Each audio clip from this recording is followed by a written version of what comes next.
Eu nasci em Morro do Ferro, que é um distrito de Oliveira. Eu nasci em 6 de setembro de 38, era a Segunda Guerra Mundial, né? Eu me lembro de algumas coisas daí, de racionamento de açúcar, de coisas assim. Meu pai era dentista, Demóstenes Romano. Minha mãe, Valdete Viana Romano, era filha de fazendeiros. Tudo era muito longe, tudo era muito... O jornal chegava com 3 dias de atraso.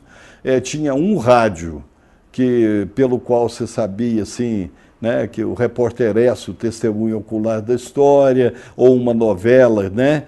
Mas ele chiava muito, caía a bateria e tal. Mas você tinha uma... Meu pai era muito antenado. Eu vivi lá, num primeiro momento, até 9 anos.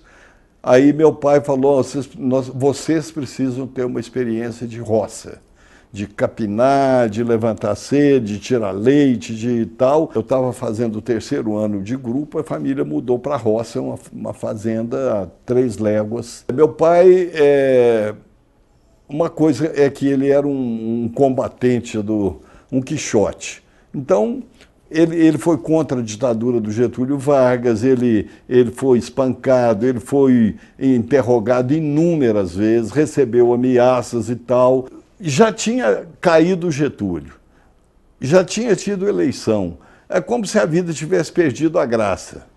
Sabe? E ele falou, não, agora esses meninos têm que ter contato com a natureza, têm que, sabe, viver na roça, têm que tirar leite, têm que levantar de madrugada, têm que tomar geada no pé, né, descalço. E nós fomos para lá. Eu tinha 9 anos.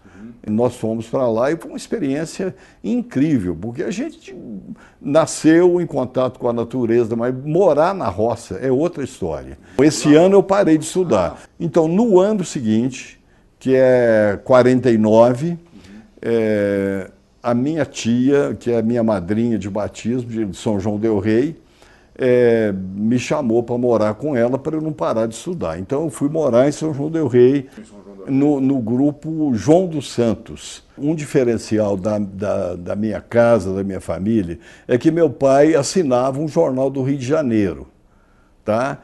O Diário de Notícias. Então, a gente lia toda noite na lamparina, no lampião de querosene. A minha mãe lia para nós, o meu pai lia, a gente discutia, comentava e tal. Não tinha rádio em casa. Às vezes a gente lia Seleções, que era a revista. As Seleções e o Cruzeiro eram as 2 revistas que circulavam no interior, né?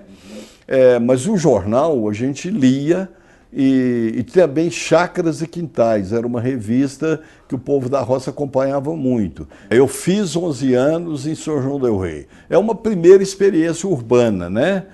Eu me lembro, assim, eu tenho impregnado na minha memória o cheiro de cipreste de manhã, a neblina. Aprendi a andar de bicicleta lá, aprendi a conviver num meio mais refinado. A minha tia era uma pessoa refinada, tinha a casa encerada, tinha as coisas muito bem arrumadas e tal. Então, eu, assim, me civilizei um pouco, né? Até meio atemorizado, às vezes, de como lidar com as coisas e tal, mas foi uma primeira experiência. Isso em 49. Em 50, meu pai dá por encerrada a experiência rural da família, volta todo mundo para Morro do Ferro e eu termino, eu faço a 4ª série lá no grupo. Só tinha até 4ª série. Sempre foi uma coisa certa de que a gente ia sair. E meu pai não tinha dinheiro para bancar, assim, não. Meu pai era dentista, mas assim, dentista num lugar pequeno. Às vezes recebia o pagamento de um leitão, um saco de arroz, ou sei lá o quê, né? Uma vida meio de catireiro também, né? Barganhando coisa. Uma família muito grande, porque em 28 anos minha mãe ficou grávida 20 vezes, nós sobrevivemos 15. Então era uma coisa assim, quase milagrosa. Sair do grupo escolar, que era a 4ª série, o 4º ano, para passar para a 5ª série, que era o 1º de ginásio, tinha que fazer um exame de admissão. Você tinha que fazer a prova de português, matemática, história e geografia. Muitos não passavam. Então, primeiro teste foi esse. Passou, então onde é que você vai morar, como é que você vai comer e como é que é. Então tinha que ter dinheiro para pagar. O primeiro ano eu fiquei interno no Instituto Pinheiro Campos, que era em frente ao Colégio Pinheiro Campos, em Oliveira. Então eu passo o primeiro ano ali. Em Oliveira eu fico 4 anos fazendo o ginásio. Lá eu fui presidente da União Colegial de Oliveira. Eu começo uma coisa que me acompanha, vai me acompanhar até durante toda a minha vida de estudante. Muitos colegas entravam para o ginásio, faziam admissão, já programados de fazer só até a 2ª série.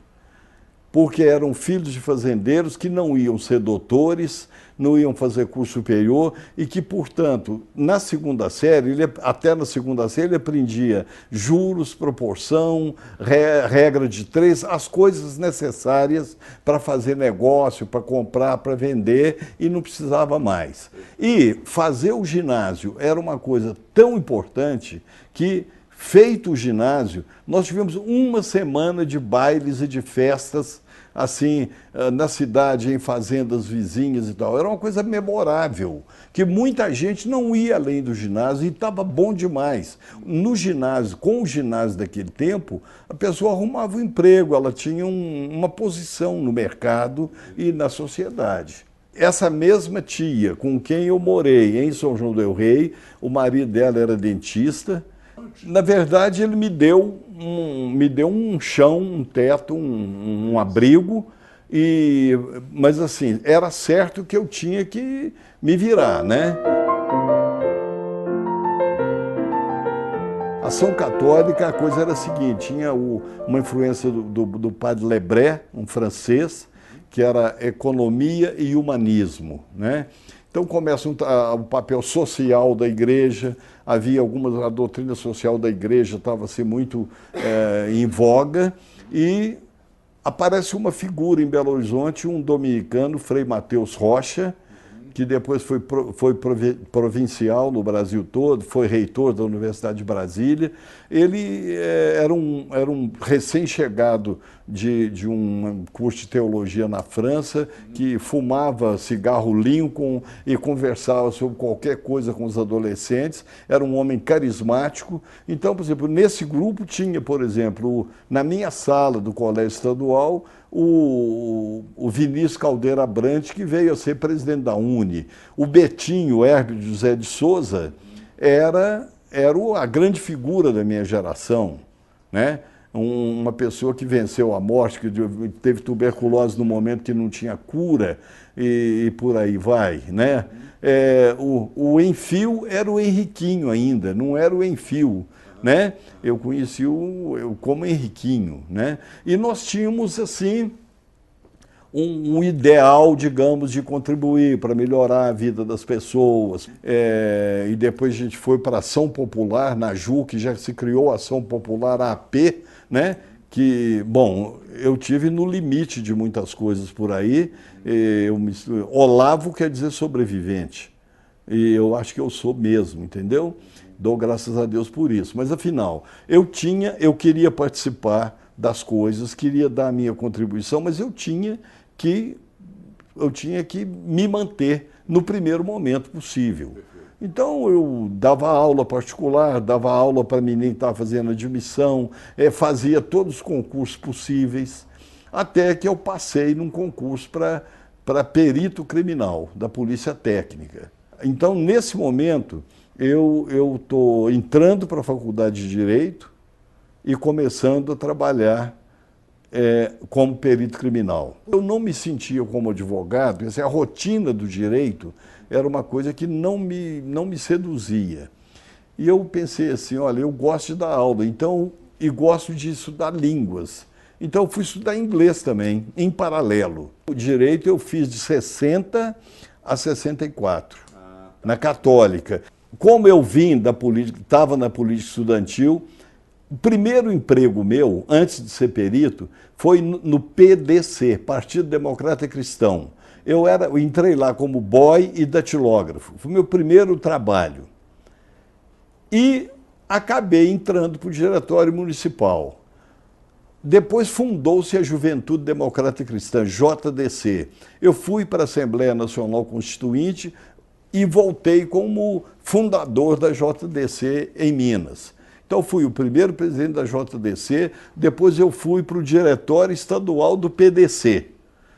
Ao mesmo tempo que eu estava militando na JUC, na AP, na Ação Popular, eu era presidente de um partido político universitário. Eu era redator, diretor do jornal Voz Acadêmica. E era perito criminal. Então, era muito maluco. Eu vendia o jornal da AP para os caras da polícia, para um cara que era do DOPS, eu sabia que era, entendeu? E ele sabia que eu fazia aquilo, era um jogo limpo. Nesse momento, eu estou na Polícia Técnica, o diretor da Polícia Técnica, Dr. Zaluar Campos Henriques, uma figura fina e tal, me chama no gabinete dele e diz assim, você fala inglês? Fala. Você entende inglês? Entende. Você já trabalhou como intérprete? Já. Você pode me ajudar? Está chegando um funcionário do Departamento de Estado americano, do ponto 4, era assim que dizia, do ponto 4, ele está no Hotel Normandie, eu vou ter uma entrevista com ele, vou visitá-lo, e eu não falo nada, não entendo inglês, você pode ir comigo? Eu falei, perfeitamente. Eu fui, e era o Damitrione. Damitrione, filho, descendente de italianos, morava no Novo México, falava espanhol, era católico, tinha uma família muito grande e há um livro sobre ele que diz que porque ele tinha uma família muito grande, precisava ganhar mais e ele precisava trabalhar fora, em missões, fora, etc. Aqui ele chegou como um assessor para assuntos de modernização da polícia técnica, da polícia. E aí arrumou um laboratório de balística, um laboratório de química, modernizou isso, arrumou bolsa para o pessoal estudar no FBI, etc, etc. O Nelson Paraíso, que é tio do Pimenta da Veiga, que era o meu chefe, o Nelson foi fazer uma bolsa, etc e tal, o Mitrione ali, e as coisas esquentando por aqui. E ele dizia, não, porque eu tive com o coronel fulano, eu tive com o coronel Pascoal, eu tive com o coronel não sei quem, e ele sumia de manhã, de tarde ele estava lá. Bom, o fato é o seguinte, um dia o Mitrione vai embora, chega o Baca. É engraçado que ele, Mitrione italiano, Baca, não sei, alguma coisa latina, e depois veio o Helena. E eu já não estava lá, mas as pessoas viram o Helena num caminhão do Corpo de Bombeiro, que estava jogando água no povo e tal já, ele vestido de oficial bombeiro, uma coisa qualquer, filmando tudo. Então, tempos depois, aparece o Mitrione sequestrado pelos Tupamaros no Uruguai, isso virou um filme do Costa Gavras e tal, e coisa. Né? Ninguém fazia ideia, o Mitrione era uma pessoa afável, aquela coisa toda, e era, na verdade, um espião, né? Uma pessoa que ensinava métodos de interrogatório, né? Arrancar informação, etc. Amigos meus que entraram de sola na política estudantil, por exemplo, eu cheguei num congresso, meu nome foi proposto para presidente da União Estadual dos Estudantes, porque havia uma divergência no pessoal mais à esquerda e se diz que o meu nome uniria as diversas correntes e tal. Eu falei, mas eu não posso, pô, eu tenho que trabalhar, eu não posso me dedicar a como é preciso e tal. Eu falei, então você fica como presidente do parlamento. Havia um parlamento na UEE. Eu fiquei como presidente do parlamento, durante um ano eu morei na sede da UEE de 62 a 63. Então você veja bem, em 64 o negócio eclode, né? E muitos amigos meus, se eu tivesse tido possibilidade, eu teria dado 2, 3 passos adiante e eu teria me enfiado nisso aí, não sei até onde, né? Então, de certa maneira, o fato de eu precisar me manter, de eu precisar contribuir com a minha família, etc., etc., como que me protegeu do risco de ir além do que na zona do perigo, né? Teve amigos meus que foram mortos, né? Amigos queridos, assim, próximos, né? Já tinha tido o Jânio antes, né? E aí houve uma mobilização, aquela rede da legalidade, né? Brizola à frente e tudo mais. Então acreditava-se que o governo ia se manter, né? Para mim foi uma surpresa. Eu não achava que foi uma coisa, quando o Magalhães começou a formar um ministério de nível nacional, um secretariado de união nacional de não sei o quê, aquilo para mim sinalizou que já estava. Mas na verdade, se você olhar hoje, é como se tivesse sido entregue na bandeja. Eu acho que do ponto de vista militar propriamente, quer dizer, inclusive parece que foi deflagrado assim, meio desarticuladamente o movimento e não houve reação articulada.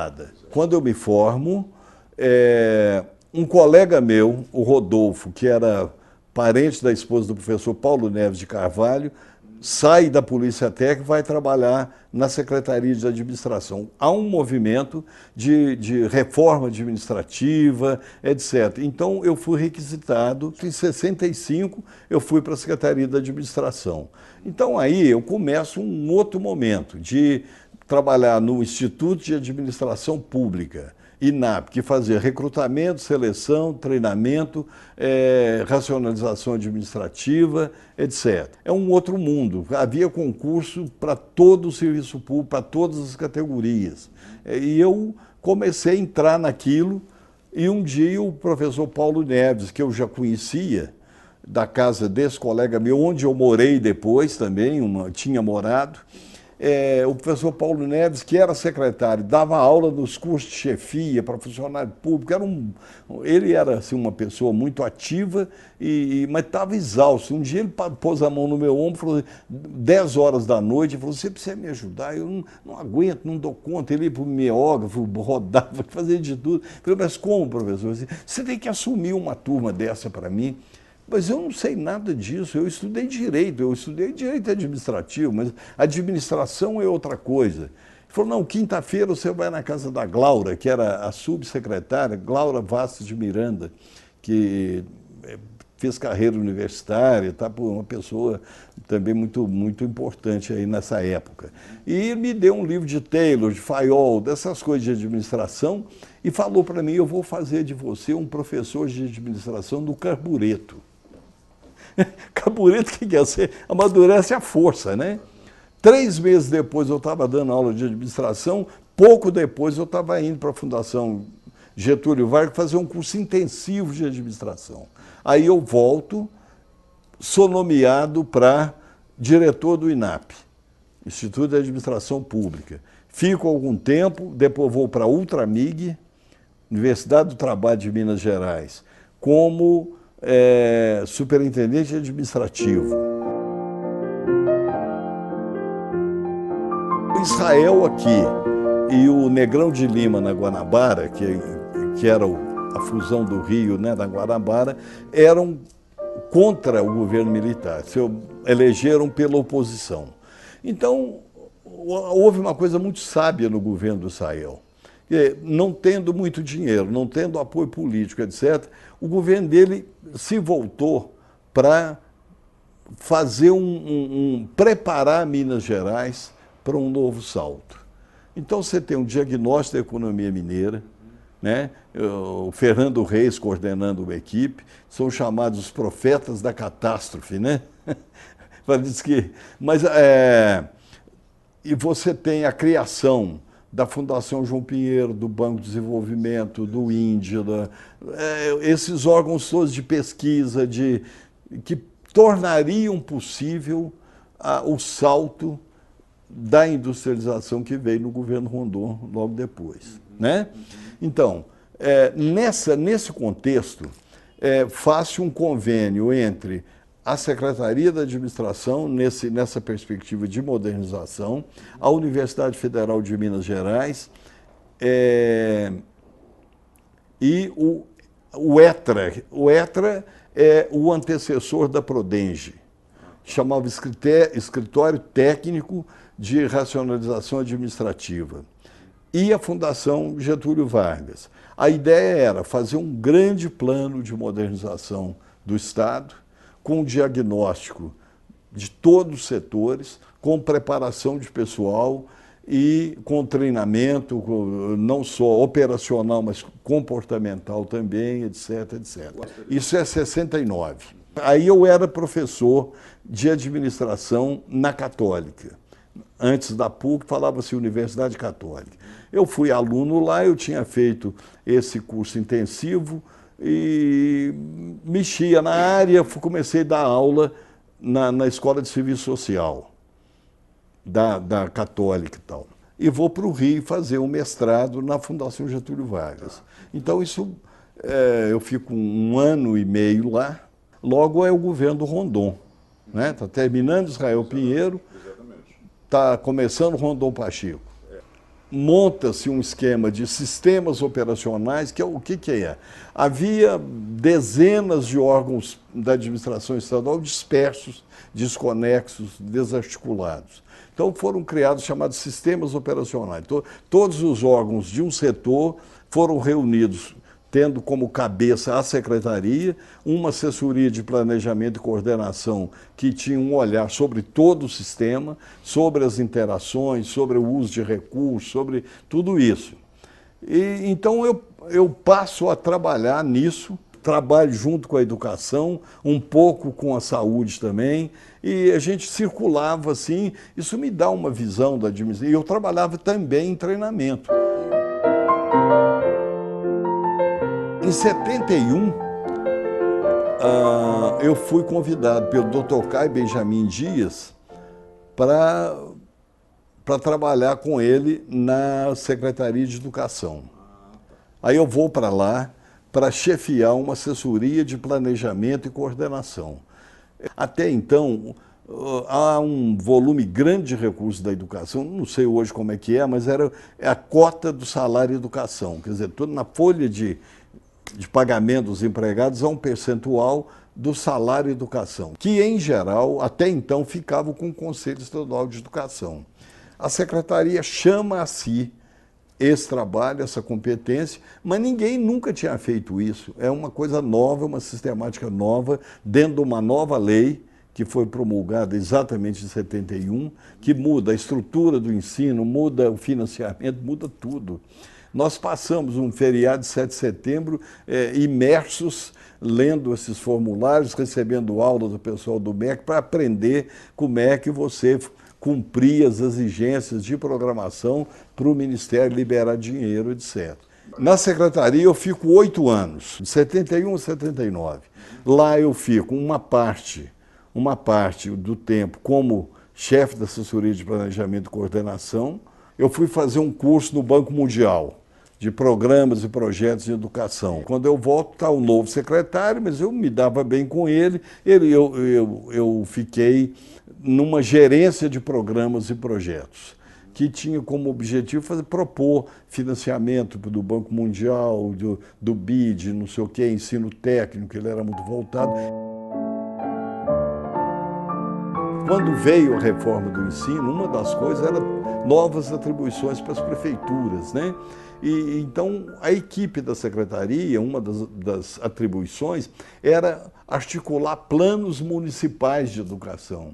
E era muito difícil em muitos lugares do interior você ter isso fluindo bem, andando bem, sendo aceito, ter credibilidade. Quando entra o Francelino, o Paulo Haddad, que é meu conterrâneo, foi meu colega de colégio estadual, meu amigo dessas militâncias todas, companheiro, falou comigo, você vai ser meu chefe de gabinete. Foi uma experiência maravilhosa, porque a secretaria tinha, o Paulo tem muita competência, tinha um trânsito magnífico junto ao governador, toda a confiança necessária e tal, um parentesco com Dona Latife, né, que é conterrânea nossa, essa coisa toda. E o Paulo tinha uma confiança muito grande comigo e me passava coisas e a gente fazia. Então foi uma coisa afinada, maravilhosa, foi uma experiência muito importante. Eu tive uma participação, por exemplo, de supervisionar o PRODECON, que era o Programa de Desenvolvimento de Comunidade, né? E o PRODECON era uma experiência de que a comunidade optasse pelo uso de recursos públicos. Então, isso de planejamento participativo, que já tinha naquela época.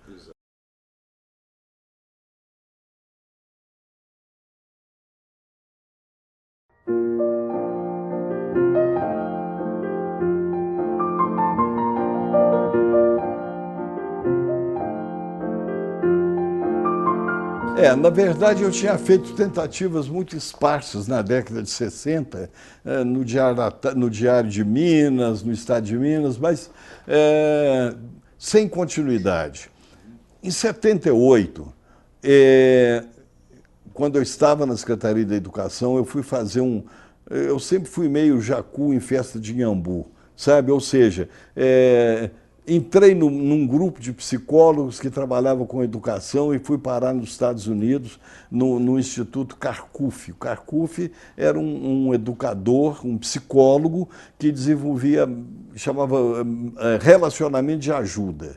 A suposição é de que, se a relação do professor com o aluno flui bem, o ensino melhora.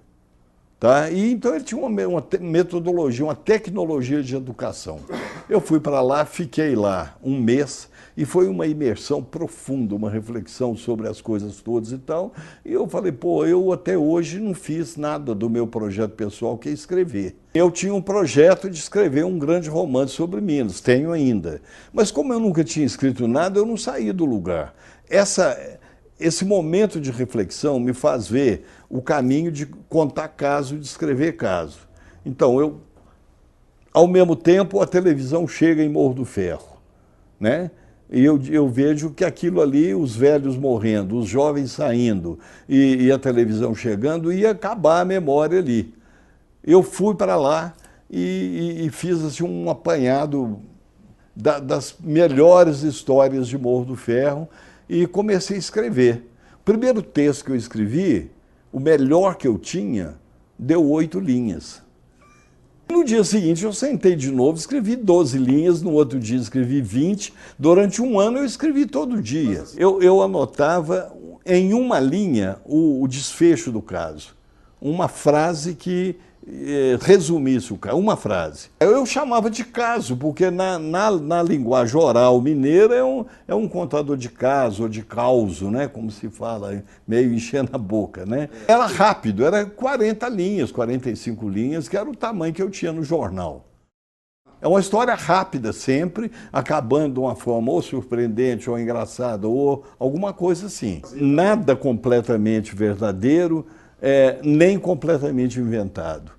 E tem outra coisa, se você sentasse amanhã, você faria aquele caso de outro modo. Então é uma coisa intrigante você pensar por que são esses textos, poderiam ser outros, se fossem outros dias. No fim do ano eu tinha uma pasta com 30 linhas de média. Quer dizer, para quem saiu de 8 estava bom, né?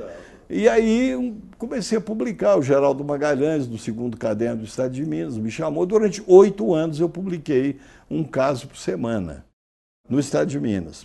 Inicialmente 8 anos. E aí comecei a ter convite para viajar, para conversar. Tem um mecânico lá em Viçosa, pô, o cara tem cada história. Lá na minha terra, o meu avô e não sei o quê. Eu comecei a viajar atrás e fazendo roda de casa e ouvindo gente.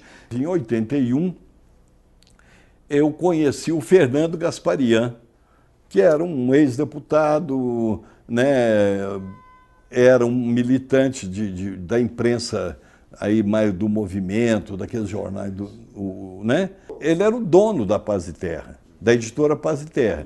Um dia eu tomei coragem, botei um xerox na mão, falei, olha, Fernando, dá uma olhada, avalie isso para mim. Ele não me deu sossego, ele começou a me cobrar um livro que eu não tinha. Eu não tinha livro pronto. Casos de Minas eu fiz assim, Eu falei com o Paulo, falei, olha, a gente fica até tarde, eu vou chegar às 9, em vez de chegar às 8h30, 8, eu vou chegar às 9 da manhã, eu vou trabalhar cedo. Eu levantava cedo e mandava ver, escrevia todo dia, arrumando os textos e tal. Fiz o Caso de Minas. Teve uma história desse livro que chama Como a Gente Negocia, eu pus assim, em homenagem à oralidade, que o Otto Lara Rezende botou como epígrafe num texto dele no Globo, sobre política. E assim, melhor negocia quem mais negaceia. É uma frase do texto. E esse texto virou um curta-metragem, foi selecionado entre 100 e tantas curtas no Brasil e foi parar em Gramado. O primeiro livro é desse conjunto publicado até 80, mais ou menos.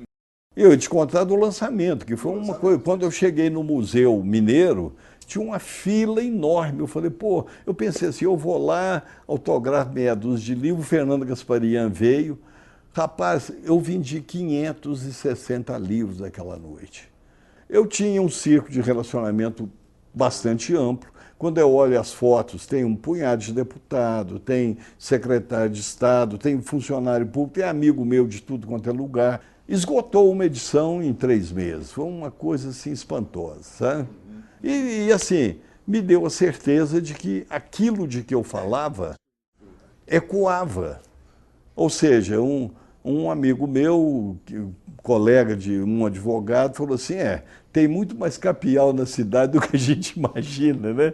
Quer dizer, todo mundo tem um pé na roça, né? De algum modo, né? Então, eu comecei a mirar o fim da minha carreira como funcionário público. Quer dizer, quando chegasse a hora, eu saía fora, para me dedicar a isso. E eu fui convidado para trabalhar na Fundação João Pinheiro, trabalhei um tempo lá e me aposentei lá. Ao mesmo tempo, como eu era advogado, embora não tivesse exercido, mas eu me candidatei com comprovação de trabalhos feitos na área de reforma administrativa, dessa racionalização, a uma vaga na Procuradoria do Estado. O Departamento Jurídico do Estado virou Procuradoria. Eu fui, e houve a oportunidade de pessoas que já estavam no serviço público ocupar vagas que existiam lá. Eu ocupei uma dessas vagas, fui para a consultoria jurídica, que é um lugar que você não requeria prática forense, mas assim, você lê, você redigia pareceres. Eu passei a ter mais tempo para escrever. Comecei a andar muito, eu já andava muito pela Secretaria de Educação, eu andei pelo estado inteiro, né? Ou como chefe da assessoria de planejamento, ou como superintendente educacional, porque o superintendente educacional fazia a supervisão das delegacias de ensino, que era o nome que se dava. Então, conheci o estado inteiro. Depois do livro, eu era chamado para ir lançar livro, fazer debate em colégios, em faculdades, etc, etc. Continuei andando, ouvindo casos, recolhendo mais casos. O processo foi se realimentando. Na verdade, são 4 livros de casos, na mesma toada. Casos de Minas, seus casos, 84. Depois vem Dedo de Prosa e Prosa de Mineiro, que na verdade era um original só, que foi desdobrado em 2 pela editora Lê. Sempre casos, sempre pequenas histórias, sempre ambientadas na zona rural ou em pequenas comunidades, sempre no interior, sabe? Depois, mais recentemente, um grupo Carbono 14 encena essas histórias. Escolhe 30 histórias e dramatiza, faz um vídeo, entendeu? E daí sai o trabalho, chama-se Eta Mineiro, Jeito de Ser, e que acaba resultando num outro livro com esse título. Mas, na verdade, esse livro contém casos dos 4 primeiros livros. Eu acho que tem uma coisa como é que chama? pré-cotela e caldo de galinha não faz mal a ninguém, quer dizer, pré-cotela, o Otto Lara Rezende dizia que o mineiro é tão cauteloso que ele não fala cautela, fala pré-cotela, cautela, pré-cautela, né? O Maneuzão falava, aí eu cotelei, quer dizer, eu me acautelei, né? Tomei cuidado, né? Eu cotelei, né? O mineiro é receoso, ele é cuidadoso, né? Mas ao mesmo tempo ele é ladino, né? Ladino é esperto, né? Assim, ele faz de bom para poder viver muitas vezes, né? O que é que me atrai? O que me atrai é o que foge um pouquinho do padrão, né? O surpreendente, o irônico, o engraçado, às vezes o absurdo. As pessoas se reconhecem, as pessoas se lembram de coisas, as pessoas se emocionam. É muito interessante. Eu vou para o interior e falo assim, mas o senhor é igualzinho meu avô, o senhor é igualzinho meu pai. Então tem uma coisa bonita atrás disso, sabe? É assim, o que as pessoas percebem em mim? O que elas evocam da vida delas, dos afetos dela, lendo o que eu escrevo, vendo o que ouvindo o que eu falo e me vendo falar. Não tem mistério nisso, sabe? Fazendo uma coisa que era de dentro de mim, eu acho que eu pus para fora uma possibilidade das pessoas se reconhecerem nisso. Estou falando de um tempo, estou falando de palavras, de termos, que evocam, que deflagram, né? Uma série de coisas em cada um de um jeito. É maravilhoso, sabe? A vida é uma coisa assim que não para de se apresentar diante de você é para ser lida. Tem uma definição de que o poeta é como uma criança que acorda todo dia e olha para o mundo como se o visse pela primeira vez. E assim, digamos, esse frescor, não é frescura, né? É o frescor do olhar, né?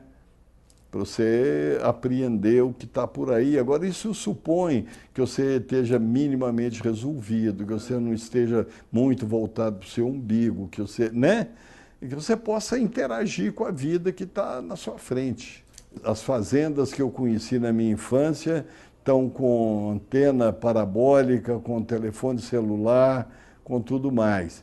E eu não sei, viu? Está muito vazio. As pessoas hoje, os fazendeiros moram na cidade, né?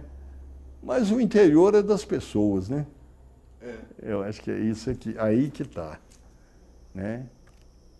O interior das pessoas está sempre pronto para manifestar ou receber ou interagir. Se você pegar Minas, você tem a Minas Baiana, a Minas Capixaba, a Minas Carioca, a Minas Paulista. Você tem um miolo, um lugar que ficou mais preservado, que é o centro de Minas, né? De onde eu vim, quer dizer, as coisas ficaram intocadas até que as grandes rodovias passassem na década de 50, de 60, por aí. E eu fui 3 vezes ao Rio São Francisco. Eu fiz uma primeira viagem em 87, a convite, era o Museu Fluvial Benjamin Guimarães. Naquele tempo, o Benjamin navegava num trecho maior. Então, nós ficamos 15 dias entre Pirapora e Manga, né? E foi uma coisa sensacional, porque eu ficava das 6 horas da manhã, às vezes já tinha gente lá me procurando. Pescador, benzedor, carranqueiro, professora, estudante e tal. A gente tinha atividade no barco assim, direto e tal. E é impressionante, porque você, com um pouco de tempo, você percebe que uma coisa é falar do caboclo d'água, do curupira, dessas, né, da mãe d'água e tal. Agora, quando você consegue uma intimidade, uma confiança, você percebe que aquilo é real para os caras. Mesmo? É uma coisa fascinante. As pessoas têm um nível de inserção na natureza que ela vê inteira. O cara, por exemplo, tem um relato, eu escrevi para a revista Globo Rural, a segunda maior reportagem, a matéria até então. Contando, por exemplo, cavalo d'água. O cara conta que viu um cavalo d'água. Viu um cavalo vindo no rio, assim, no meio do rio, falou, mas esse é o cavalo do fulano? Não, não é não. Oh, mas esse cavalo vai afogar, então de repente ele some. Falou, isso é um cavalo d'água.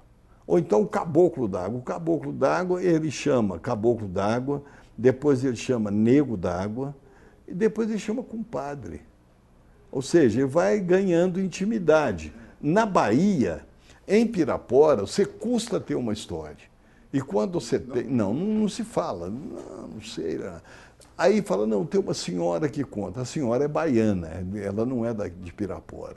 Mas quando você chega na Bahia, o compadre ou o nego, em geral é o compadre, é um sacano, um safado, o cara que as mulheres estão lavando roupa, ele está de bermuda, ele tira a bermuda, baixa a bermuda e vira para elas. Ou seja, cá ele vira canoa, ele, sabe, apronta se você não fizer o ritual que você tem que fazer, que é dar pinga e fumo na croa, né? Que é na praia do Rio e tal. Lá ele aparece assim, desce a calça e mostra a bunda e tranquilamente, né? Então tem uma intimidade, é uma coisa muito engraçada, sabe? Abriu um gancho para publicação durante um tempo na revista Globo Rural, publiquei bastante tempo essas histórias mais curtas lá. Na segunda viagem, que foi uma viagem de um mês entre Pirapora e a Foz, aí era um projeto grande, com um grupo grande. A primeira foi em 87, a segunda foi no ano 2000. A segunda foi uma viagem impressionante, porque tinha um propósito assim, educacional, ecológico, né? E, então a gente era recebido assim, sabe, pela cidade inteira, no porto, esperando o barco e cantando e dançando e tal, quer dizer, mostrando a cultura popular, o folclore e tal. Foi uma coisa assim. Mais espontânea, parece. A primeira tinha um objetivo de uma interação na educação, com o pessoal de educação, mas aí tinha aula, porque tinha gente que dava aula de música, o Marco Ribas foi, o Herculano, tinha gente que dava aula de artes plásticas, outro tal. O Manuelzão tinha vindo a Belo Horizonte para gravar um comercial com o Elvés Raton, e o Geraldo Magalhães me chamou. Eu saí do serviço mais tarde, cheguei num bar ali na Timbiras com Sergipe, era uma mesa do lado de fora, e o Manuelzão estava lá conversando, todo mundo perguntando, e o Guimarães Rosa isso, Guimarães Rosa aquilo e tal.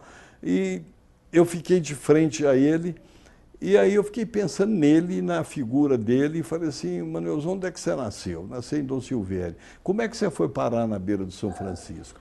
E comecei a perguntar as coisas pessoais dele. E a partir daí, qualquer pergunta que se fizesse, ele respondia para mim. Falou, Olavo, esse negócio que ele está perguntando aí é o seguinte. E depois ele quis saber de onde que ele me conhecia. Aí disseram, irmão, você não conhece, você conheceu agora. Logo em seguida, a Assembleia inaugurou aquela estrutura do Amilcar. Ele veio e chega e pergunta assim, cadê Olavo Romano? Cadê Elvés Raton? Criou-se uma ligação. Tempos depois, eu me separei, fui morar numa parte hotel, ele passou a ficar comigo. Quando vinha a Belo Horizonte, às vezes ia fazer alguma viagem, consultava, a gente tinha um esquema meio de apoio com o Apolo, com o Pedro Fonseca, que é sobrinho da Didi, mulher dele, para estabelecer um jeton para ele, entendeu? Porque ele era um aposentado do Fundo Rural, né? E foi ficando essa coisa assim, cada vez mais estreita e tal. E o Manuelzão é um sábio, né? É isso que eu te pergunto. É um sábio, é uma pessoa muito inteligente, extremamente perspicaz. Na verdade, ele era o administrador da fazenda lá perto do São Francisco, onde o Guimarães Rosa se hospedou, porque era do primo do Guimarães Rosa, né? O Chico Moreira.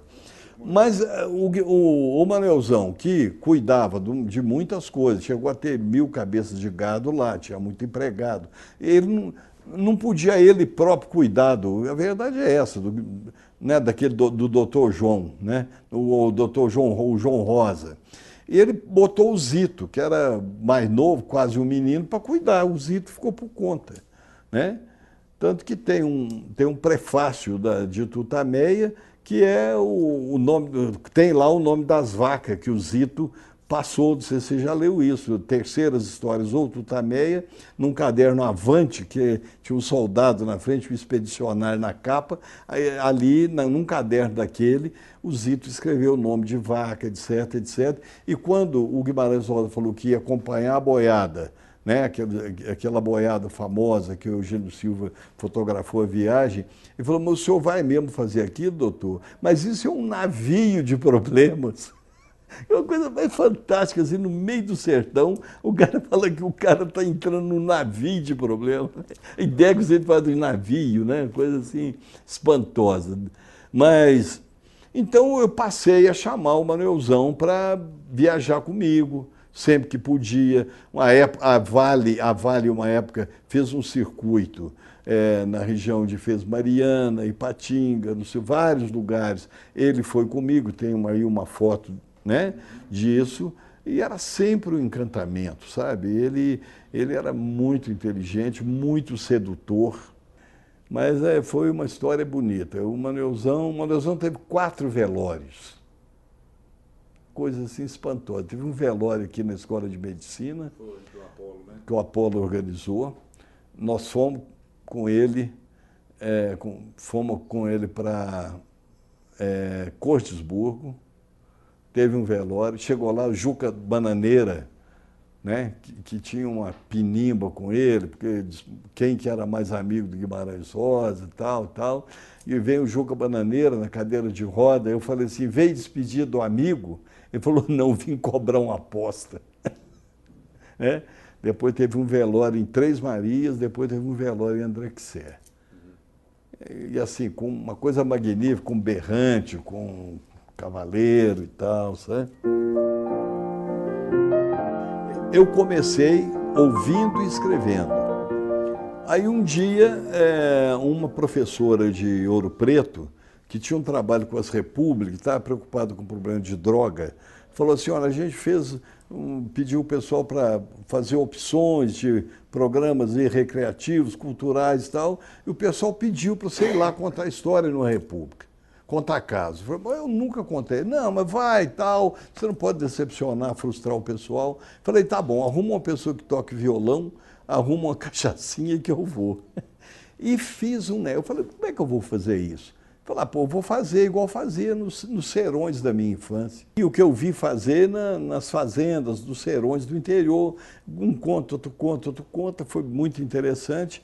E a professora Zélia falou para o Mauro Verquema, que era, pela primeira vez, diretor do Palácio das Artes, e o Mauro me chamou, vamos fazer ali na Juvenal Dias e tal. Eu topei fazer, mas falei, vou levar uns amigos, né?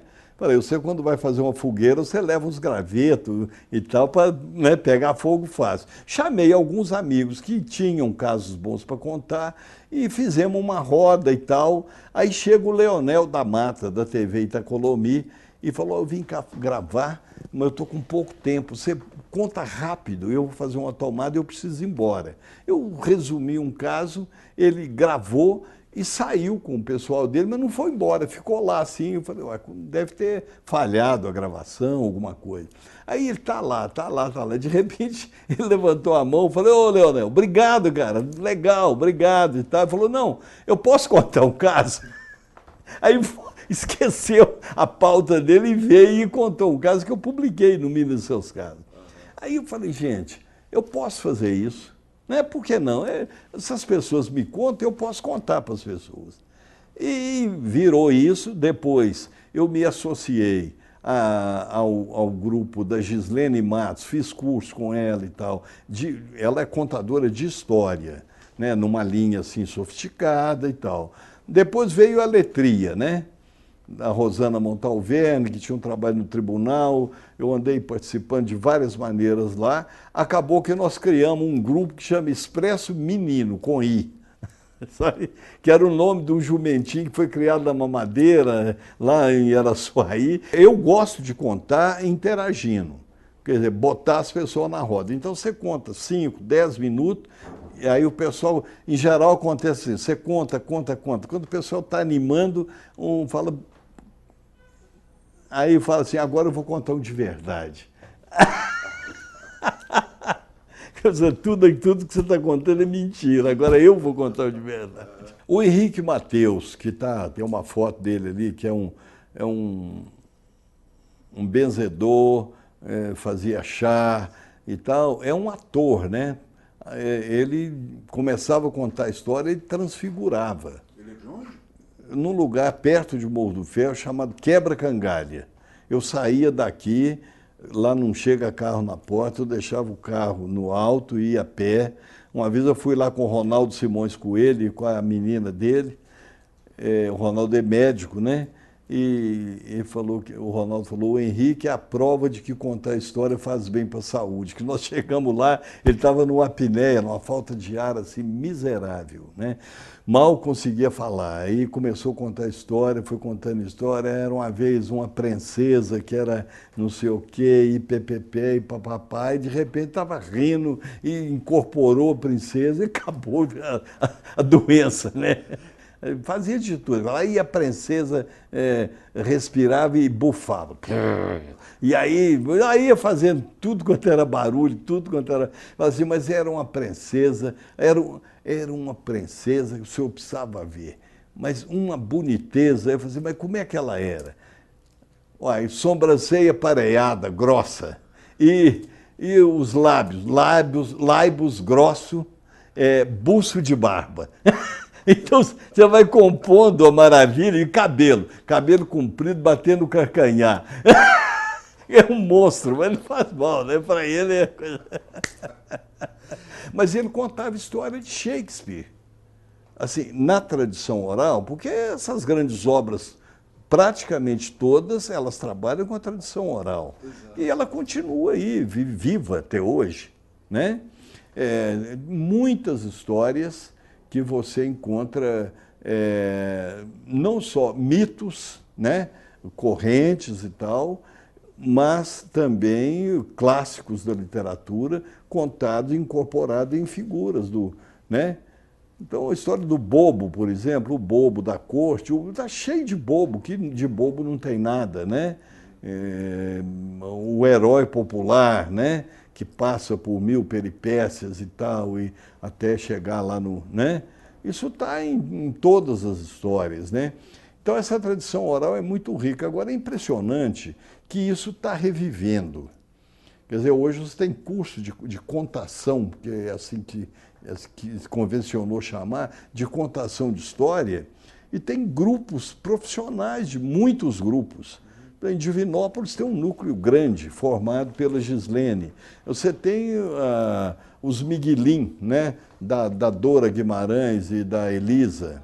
Né? Então você tem, assim, digamos, filiações, entre aspas, né? Famílias de contadores de história. Eu fui uma vez convidado para conversar na turma de uma das minhas netas, na Escola da Serra. Agora eles mudaram, mas naquela época eu cheguei lá, em vez de ter só a turma dela, estavam 4 turmas, e sentado no chão, no auditório, e eu perguntei, e aí, o que vocês querem? O que eu vim fazer aqui? Para ver se eles estavam atentos e tal. Aí o menino falou, o senhor veio contar para nós como é que era antigamente. Isso é uma coisa muito interessante. Eu achava que essas coisas que eu trabalho é porque eram de um certo lugar. Um pouco mas muito é porque é de um certo tempo, né? De uma certa época. Se você pensar bem, o que o contar histórias, o contar casos, o que é isso? Isso é serão. O serão, a coisa assim, na essência, você pode pôr a vestimenta que for, do grotesco, do engraçado, do surpreendente e tal, mas a gente está se entretendo, não é? Você está costurando a vida ali, ó, né?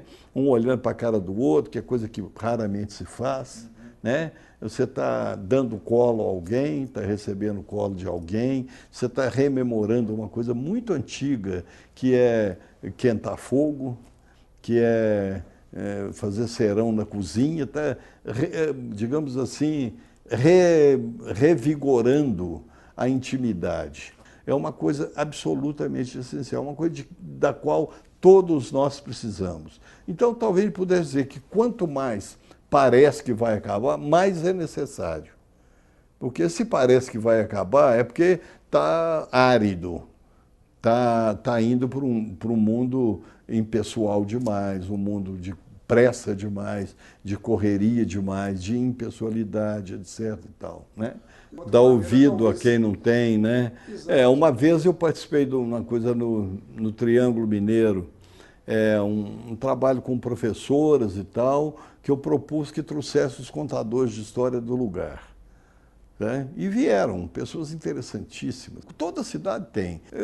O pessoal foi ficando à vontade no palco, no palanque e tal, e foi, começou a contar a história. E eu acho que eu desenvolvi um jeito de, sabe, de logo falar a linguagem do outro, porque eu venho disso, não é uma artimanha, é uma coisa autêntica, a pessoa sabe que eu sei o que ele está falando.